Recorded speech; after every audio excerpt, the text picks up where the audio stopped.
Este es un resumen aquí para YouTube del conflicto entre empiristas y racionalistas. Resulta que esa debacle entre empiristas y racionalistas durante eso que podemos llamar el Renacimiento, o sea, esa confrontación entre un grupo de personas que creen que el universo puede ser conocible gracias a una gran herramienta, que es la visualización en gráficas de áreas, cantidades, magnitudes, proyectos en el tiempo, cualidades. El eje de coordenadas cartesianas, básicamente. Esa es la gran revolución del pensamiento deductivo, que va a uno a aprender un conocimiento. Hay un gran peligro ahí. O sea, cuando tú puedes aprender, tener noción aprehensible de un montón de datos que no has vivido, ya por ahí se observa un problema esencial, un problema práctico en los seres humanos, que es que el conocimiento puede tener un nivel de aplicabilidad siendo inorgánico. Es decir, no habiendo sido practicado, no habiendo sido vivido, el conocimiento puede tener funcionalidad. Entonces eso abre la posibilidad de que la razón sea consciente de sí misma, por más loco que eso parezca. Y es lo que empieza a explicar cómo los sistemas se protegen a sí mismos, generando las condiciones y generando incluso juicios y prejuicios en la gente. No es simplemente, como dice Michel Foucault, que vivimos condicionados por los sectores de poder. Vivimos condicionados por cualquier sector que tenga influencias o intereses en nuestro talento, en nuestra capacidad de trabajo, en nosotros, en nuestra belleza o cualquier cosa. Eso es algo que debe ser interesante, sonarle interesante a cualquier latinoamericano. Aquí somos los deseados, no solo por recursos naturales, sino por belleza, como la de Shakira, como la de la bailarina que dicen que despidió Shakira por envidia, o fuera envidia o no fuera verdad. En general, aquí hay una gran belleza que la quieren, que no discuta mucho, que no cuestionen ni piensen. Entonces, en nombre de eso, es que estos videos tienen una intención también revolucionaria, pero revolucionaria en el sentido científico de proponer un nuevo método que permita a esa belleza identificarse sin necesidad de tener que cumplir con costosos y frustrantes cánones académicos, de poder reconocerse y acceder y producir un conocimiento, dándole mayor relevancia, encontrando la mayor relevancia que tiene la información de la experiencia que tenemos como latinoamericanos, que es mucha, muy diversa, no es nada más de víctimas oprimidos por un imperio, no, es toda esta belleza a la que tenemos acceso cotidianamente mucho más cerca que ningún europeo. Es todas estas sensaciones que allá, precisamente, y es el elemento de este video, hay que reconocer en la mística, dentro de la Europa, que sin dejar de notar que son dominantes, sin dejar de saber que son dominantes, asumiendo que esto ha sido inevitable en la historia y que también hubo las culturas dominantes aquí en Latinoamérica, vamos a buscar en ellas qué puntos de vista críticos habían por fuera de esta debacle entre racionalistas y empiristas. O sea, vamos a buscarle la vuelta a entender el mundo que luego en el siglo XX se va a llamar holístico. La mística, cómo influye la mística en racionalistas y empiristas. O cómo influye en Europa, cómo queda. Bueno, resulta que en realidad va siendo como relegada y queda como o exquisitez o locura para las universidades donde se van reuniendo racionalistas y empiristas, y luego materialistas y del materialismo histórico que va a proponer Carlos Mar, acerca del cual haremos su video. En este caso vamos a concentrar este video de YouTube fundamentalmente en vivir la experiencia de pensar caminando ante la naturaleza y a reconocer la mística como una influencia que van teniendo pensadores bajo cuerda, de manera un poco secreta, oculta, siendo masones, como yo creo que era Edmund Husserl, el creador de la fenomenología, quien la propone. Yo creo que tenía muchos signos claros de ser, según mi lectura de sus textos y algunos momentos de su discurso, de ser masón, de ser practicante de una forma de esoterismo. Además de que era matemático, o sea, no era propiamente filosófico y no era muy afín con ninguna de las discusiones filosóficas de moda. de materialismo e idealismo, por ejemplo, que es un error lógico, ¿no? Porque cuando yo digo materialismo, estoy hablando de una idea. Estoy hablando sin duda de una idea. Materialismo, eso es una idea. Es una idea que propone estudiar los procesos históricos por los medios de producción, en lugar de por la producción de ideas, lo que va a llevar a valorar a cierto sector llamado proletariado como un gran productor. Pero resulta que la cultura son las ideas. Puede ser injusto o no, ¿no? Pero las culturas que se recuerdan es por sus ideas. Los griegos fueron derrotados a final de cuentas, en comercio, en militar, en todo. Pero esas son las que prevalecen. Y los judíos pues pudieron haber sido derrotados durante muchos siglos. Pero su influencia es la que está prevaleciendo en un sistema de valores a nivel mundial, hoy por hoy. Con un estado de gente tan inteligente como el Estado de Israel, famoso por invadiendo y destruyendo a otro país, cuando resulta que son tan cultos, tan inteligentes.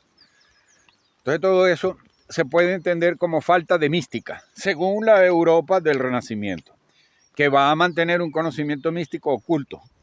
O sea, cierta influencia de personajes como Paracelso, ¿verdad? Hohenheim, termina, lo único que recuerdo de su nombre original, que es bastante Philippus Hohenheim, con un nombre largo, se llamaba Paracelso. Bueno, en general los pensadores a veces han cambiado de nombre o se les ha asumido su seudónimo público, porque generalmente han roto con todo y cuesta mucho mantenerlos con el nombre original. A veces, en la imaginación, ¿no? En el imaginario colectivo, que es otro concepto que vamos a estar revisando más adelante cuando nos adentremos más en el estudio de la mística, en un estudio sostenible, no paroxístico, no con ese eclecticismo que generalmente desvirtúa la búsqueda del pensamiento original y lo puede extraviar en conspiranoia, cosa con la que hay que tener mucho cuidado. Pero por lo pronto, dejemos claro que hay un aura dentro del ambiente de la gestación de Europa, de las universidades, donde se va a gestar ese proyecto de clase media, que es el que mantiene el sistema actualmente y que jamás fue una forma de vida normal, pero está establecida como normal. Yo insisto en observar que eso es una locura, no es como dice Freud, o que hay una represión y que eso es universal. No, es un sector de clase media. Y el sector de clase media sostiene el sistema industrial. Y ese sector de clase media vive muy lejos de una forma periódica, cotidiana, de ver esto, lo ve por turismo, de vivir esto.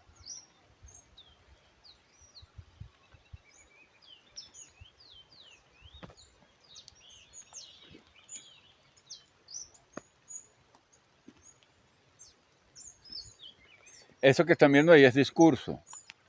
Uno se sienta, oye, puede separar como científico y va a estudiar aves y va a estudiar cosas cementadas o puede percibir en general y está entrando dentro de lo que ha sido la búsqueda mística, un discurso de actos. ¿Ves? Un discurso que te va llevando a actos. La mística son actos, son prácticas. Esa es la forma como lógicamente se puede definir, sin caer en esas diatribas de que el místico es flojo, que no trabaja, que las ha habido, que es un punto de vista muy positivista de juzgar la mística. Y el positivismo es el resultado de la integración de racionalistas y empiristas dentro de las universidades. El positivismo peligrosísimo.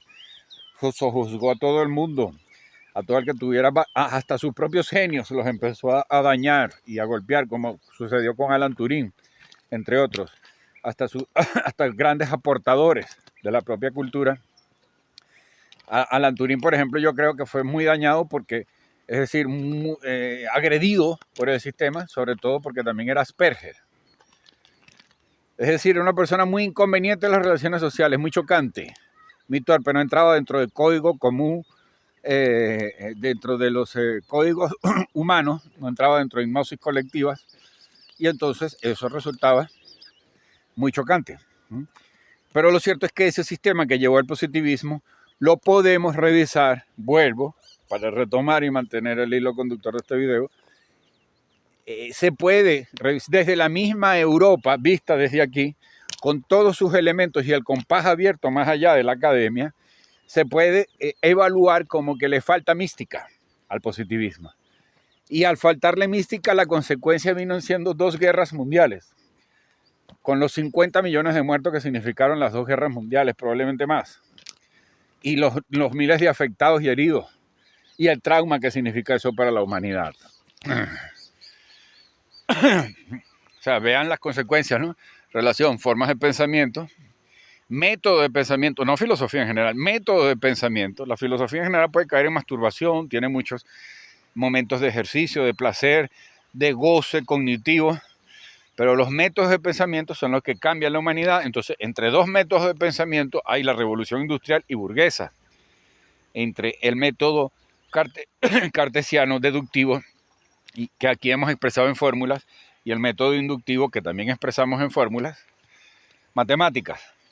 Esos 2 métodos conllevan a una gran arrogancia del mundo industrial sostenido por la academia, aunque la academia sea siempre ha sido cierto nivel de crítica, ¿no? Por eso grandes impulsadores del industrialismo como Saint-Simon eran socialistas. Había como un sentimiento de culpa ahí.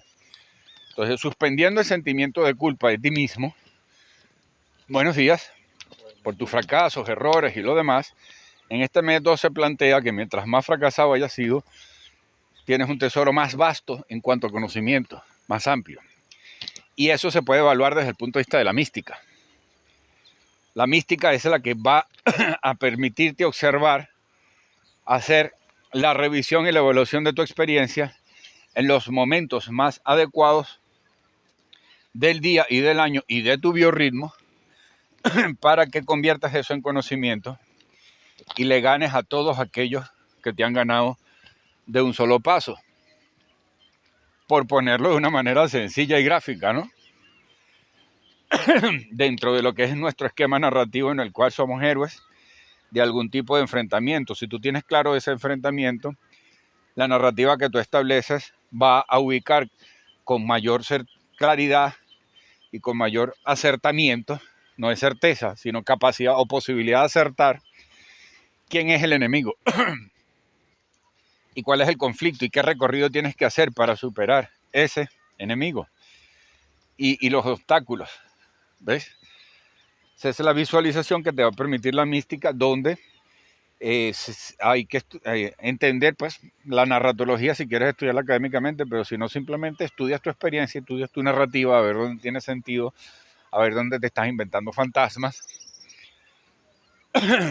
y dónde te inventas obstáculos cuya finalidad puede variar, ¿no?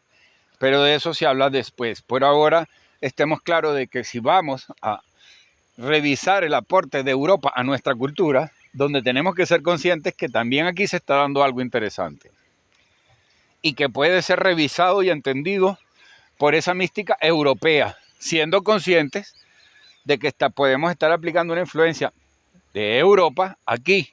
Sin embargo, es bastante interesante y positivo que desde esa mística europea, cuya influencia que podemos identificar es Paracelso, están personajes escritos y registrados por la historia como Paracelso, podemos valorar lo que sucede aquí o lo que estaba sucediendo aquí entre Colombia y Venezuela específicamente, donde no habían estados-naciones ni habían imperios como tal. Entre Colombia y Venezuela habían formas de vida que podemos llamar silvestres y rizomáticas. Eso lo vamos a estudiar ya cuando entremos en el siglo XX.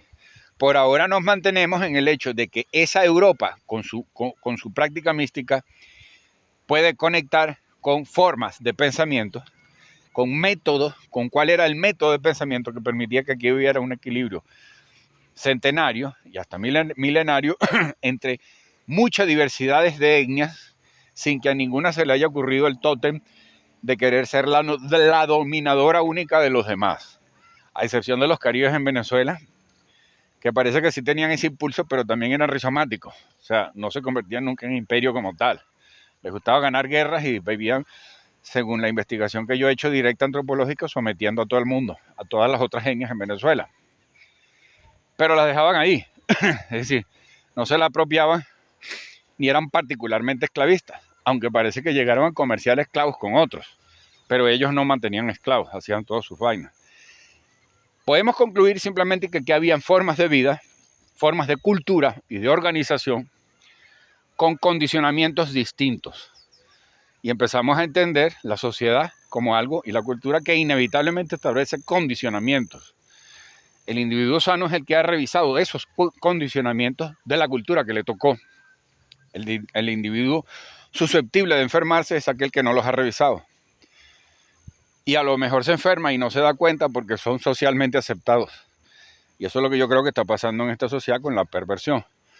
Que muchos padres y muchos familiares socialmente tienen que aceptar a hijos y miembros perversos. Sobre todo porque a veces son económicamente muy productivos. Pero eso no quita que no sea un estado de enfermedad y de degradación psicológica en medio de una producción de dinero, ¿no? Porque el perverso se conecta muy bien y genera ingresos nunca producidos por sí mismos. O sea, son productivos de dinero, pero raramente lo producen en sí mismo. Entonces, fíjense, aquí se ha dado conexión psicológica y todo lo demás. Concluyamos. Europa nos permite una herramienta de evaluación que ellos mismos ocultaron, que ellos mismos relegaron de sus universidades, pero que eventualmente la están aceptando, la están incorporando, las nutre, porque el conocimiento entra en decadencia cuando no está entrando en contacto. Así de sencillo, entra en decadencia, se vuelve aburrido. Así de sencillo, se genera frustración, genera dolor, genera aburrimiento, pregunta de por qué carajo estoy estudiando todo esto. Problemas existenciales, producen el existencialismo mismo, que empieza con el señor Kierkegaard a finales del siglo XIX. Entonces, tenemos a una Europa que nos da esa herramienta que ellos mismos vienen vilipendiando y usufructuando eventualmente para valorar no a esa mística nada más, sino para valorar y estudiar de otra forma los patrones precolombinos autóctonos de estas tierras donde estamos, específicamente entre Colombia y Venezuela. No otros lugares, y también probablemente los mapuches tenían prácticas rizomáticas. ¿No? No los lugares, no las culturas propiamente imperiales que fueron muy fáciles de vencer. Estas fueron tan difíciles de vencer que en general todavía andan ahí con un alto nivel de pureza genética y de algunas prácticas culturales. Aquí en Colombia, entre Venezuela.